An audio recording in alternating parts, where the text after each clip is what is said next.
आज हम भारतीय युग के प्रसिद्ध कवियों के विषय में समझेंगे। इससे पहले हम आधुनिक काल का जो प्रथम चरण है भारतीय युग, उसके विषय में समझ चुके हैं। तो आज हम मात्र कवियों के विषय में जानेंगे। जैसा कि यहाँ पर पहले कवि हैं भारतेंदु हरिश्चंद्र। भारतेंदु हरिश्चंद्र जिन्होंने की लगभग 70 काव्य कृतियां लिखी हैं, लेकिन इनमें से मुख्य हैं प्रेम मल्लिका, प्रेम सरोवर, वर्षा विनोद, विनय प्रेम पचासा, प्रेम फुलवारी, वेणुगीत इत्यादि। और ये शुरू में ब्रज भाषा के कवि रहे हैं। इनकी जो कविताएं थी अथवा इनकी जो रचनाएं थी उनमें भक्ति एवं श्रृंगार रस की प्रधानता रही है। उन्होंने अपनी रचनाओं में जो नवीन विषय हैं उनको ही अपना विषय बनाया।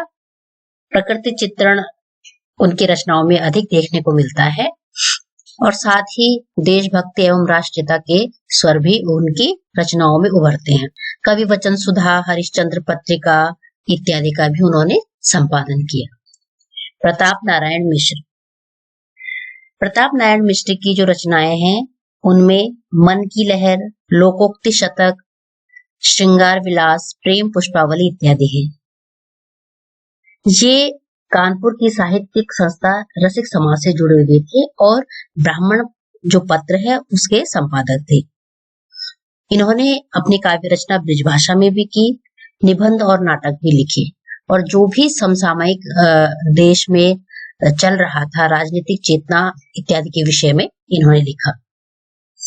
बद्री नारायण चौधरी, जिन्हें की प्रेमघन उपाधि मिली हुई है, इन्होंने जो रचनाएं लिखी उनमें जीर्ण जनपद, हार्दिक हर्षोदर्श, मयंक महिमा, लालित्य लहरी, वर्षा बिंदु इत्यादि हैं। इन्होंने अब्र उपनाम से भी उर्दू में कविताएं लिखी और नागरी नीरद साप्ताहिक जो पत्र था उसके संपादक थे। आनंद का कादम्बिनी मासिक पत्र के संपादक थे। इन्होंने राजभक्ति एवं राष्ट्रीयता का समन्वय किया, अपनी रचनाओं में किया।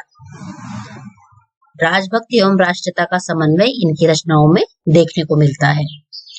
देश की जो उस समय स्थिति थी, तत्कालीन स्थिति थी, उसका भी इन्होंने अपने काव्य में चित्रण किया। जगमोहन सिंह। जगमोहन सिंह ने कई रचनाएं रची, उनमें से मुख्य है प्रेम संपत्ति लता, श्यामा सरोजनी, देवयानी, ऋतु संहार, मेघदूत। ऋतु संहार और मेघदूत क्या है? ये अनुदित काव्य रचनाएं हैं। इनकी रचनाओं में श्रृंगार वर्णन और प्रकृति प्रेम अधिक मिलता है और अलंकारों का जो प्रयोग इन्होंने किया है वो स्वाभाविक प्रयोग किया है। इन्होंने ब्रज भाषा में भी काव्य रचना की और भावुक मनोवृत्ति के ये कवि रहे हैं। अंबिका दत्त व्यास। इनकी प्रमुख रचनाओं में सुरभि सतसई, पावस प्रचासा, बिहारी बिहार इत्यादि हैं। इन्होंने पीयूष प्रवाह का संपादन किया। कंसवध जो कि अपूर्ण रहा खड़ी बोली में लिखा, जो कि एक प्रबंध काव्य था और ये ब्रज भाषा के कवि रहे हैं। बिहारी विहार में बिहारी के दोहों की कुंडलिया छंद जो है उनका इन्होंने विस्तार से वर्णन किया है। नवीन चतुर्वेदी। इनकी रचनाओं में उपजा पच्चीसी सबसे प्रमुख रचना है।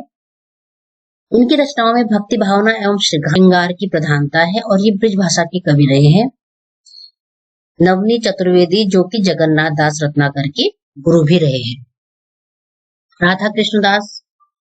राधा कृष्ण दास की मुख्य रचनाओं में राधा कृष्ण ग्रंथावली, भारत 12 मासा, रहीम के दोनों पर कुंडलियां की उन्होंने रचना की है।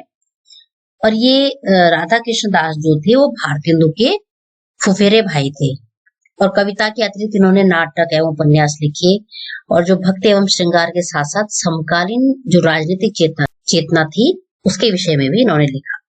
ये ब्रज भाषा एवं खड़ी बोली के कवि थे और कविता के अतिरिक्त ये नाटक एवं उपन्यास को भी लिखते हैं। तो इस प्रकार भारतीय युग के कुछ प्रमुख कवियों के विषय में आज हमने समझा।